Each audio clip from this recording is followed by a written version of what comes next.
নিশ্চয়ই নিশ্চয়ই আল্লাহ সবরকারীদের সাথে আছেন।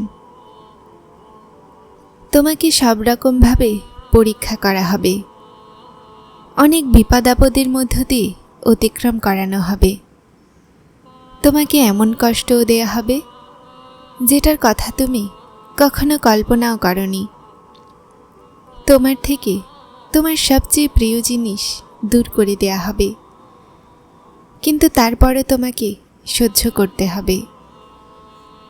এক সময় আসবে যখন তুমি দুর্বল হয়ে ভেঙে পড়বে, তোমার মন কষ্টে ভরে যাবে, কোনো রাস্তা নজরে আসবে না, সবাই পিছনে সরে যাবে। সেই সময় সবচেয়ে গুরুত্বপূর্ণ জিনিস হলো সবর। শুধুমাত্র দোয়া করে যাও আর সবর করো। যদি তোমার সবর না আসে তো চিন্তিত হয়ো না। এই দুঃখের উদ্দেশ্যই হলো তোমার নিজের মধ্যে সবর জাগানো। নিজের অন্তর আর রুহের ভিতরে নতুন দুঃখ তো আসবেই। যখন সহ্য করাও কঠিন হয়ে যাবে, বিশ্বাস করুন তখনই আপনার সবরের ফল আপনাকে দেয়া হবে। যদি আল্লাহ তাআলা তোমাকে সব কিছু দিয়ে দিবেন, তো তুমি সিজদা করার শান্তি কিভাবে পেতে? তোমার দোয়া করার তীব্রতায় আল্লাহ তাআলা রাজি হয়ে যান। যখন তোমার চাওয়ার পেয়ালা ভর্তি থাকবে, আল্লাহকে মানানোর জন্য অশ্রু কোথায় থেকে আনবে? শুরুতে মানুষ তার সমস্যা থেকে পালিয়ে সিজদা পর্যন্ত আসে, কিন্তু শেষমেশ নিজের সমস্যাকে ভুলে খোদার হয়ে যায়, তার ইচ্ছাতে রাজি হয়ে যায়। এটাই তো আল্লাহর ভালোবাসা। দূরত্ব তোমার আল্লাহর সাথে আছে, আল্লাহর তোমার সাথে নয়। যেটাকে তুমি মাইলের দূরত্ব ভাবছ, সেটা তো তোমার একটা ডাকের ব্যাপার মাত্র। যে আওয়াজ দেয়ালের ওই পারে যেতে পারে না, সেটা তিনি 7 আসমানের ওই পারে থেকে শুনে নেন। তাহলে কি আছে এমন যা তোমাকে এখনো তার থেকে চাওয়া থেকে আটকে রেখেছে? যিনি এই অন্তরকে বানিয়েছেন, তার চেয়ে ভালো এই মনের অবস্থা আর কে জানতে পারে? তুমি তার উপরে তাওয়াক্কুল রেখে চলো তো আগে। তোমার এক দোয়া তোমার আর মজেজার মধ্যে আসা প্রতিটা বাধাকে ভেঙে ফেলে। তাহলে তাওয়াক্কুল রাখো, উনি সেটাকেই উসিলা বানিয়ে দিবেন যা তোমার জন্য বাধা হয়ে আছে। যিনি হযরত মুসা আলাইহিস সালামের জন্য সমুদ্রের মাঝামাঝি রাস্তা বানাতে পারে, সে তোমার জন্য রাস্তা বানিয়ে দিবেন। যেখানে তোমার চেষ্টা ব্যর্থ হয়ে যায়, সেখানে থেকে তার কোণের মামলা শুরু হয়। মজেজা কি? মজেজা যা অসম্ভবকে সম্ভব বানিয়ে দেয়, সেটা হলো মজেজা। কখন হয় মজেজা? যখন সব আশা শেষ হওয়ার পরও মানুষ নিজের রবের ওপরে বিশ্বাস রাখে, তখন হয় মজেজা। কাদের জন্য হয় মজেজা? তোমার জন্য হয় মজেজা, আমাদের সবার জন্য হয় মজেজা। সমস্যা যতটাই গভীর হয়ে যাক না কেন, বিপদ যতই বড় নজরে আসুক না কেন, আপনার রবের কুদরতের বাইরে নয়। যখন পিপাসায় বুক ফেটে যাচ্ছিল, তখনই তো জমজমের সৃষ্টি হয়েছিল।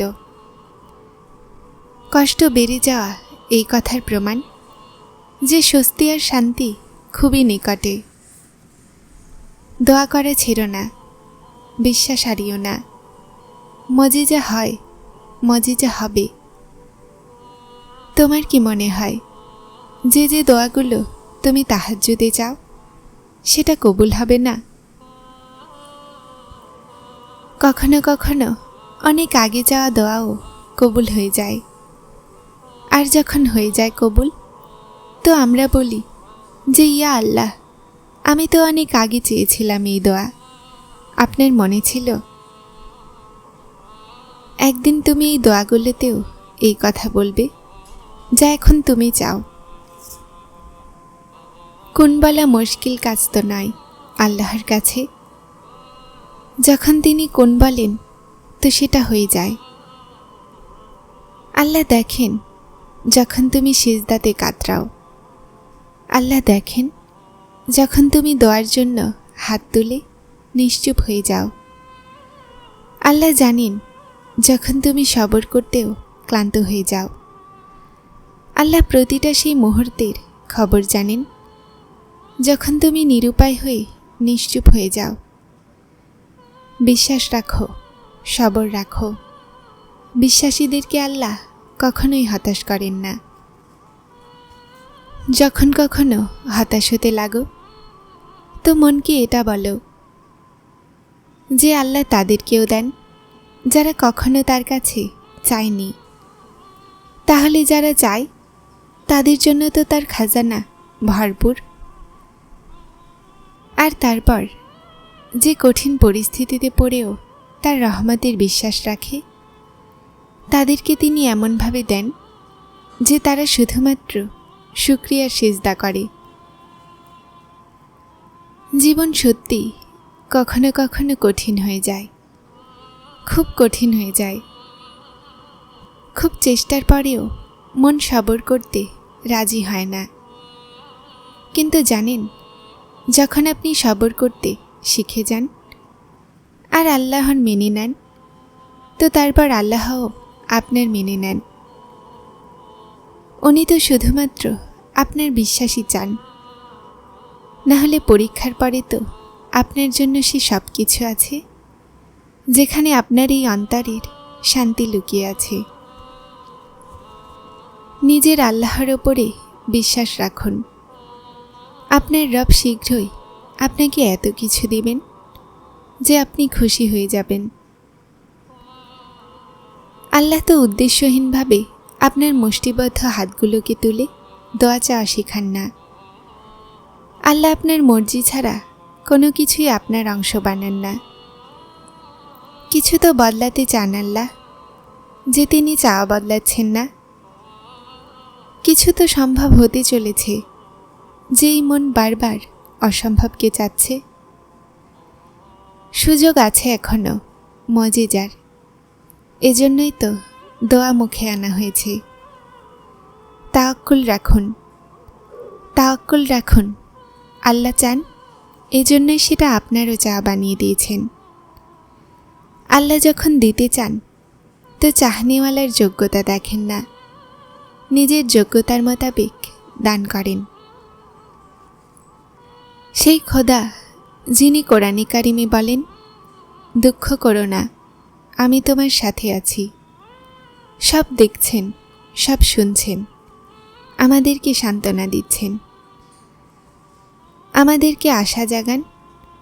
আর আমরা অকৃতজ্ঞতায় কি না বলে দিই।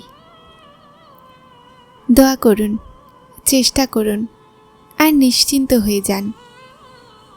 সেই যে দুই জাহানের মালিক আছে না, যদি চাওয়া জিনিস নাও দেন তো তার চেয়ে 10 গুণ ভালো জিনিস অবশ্যই দেন।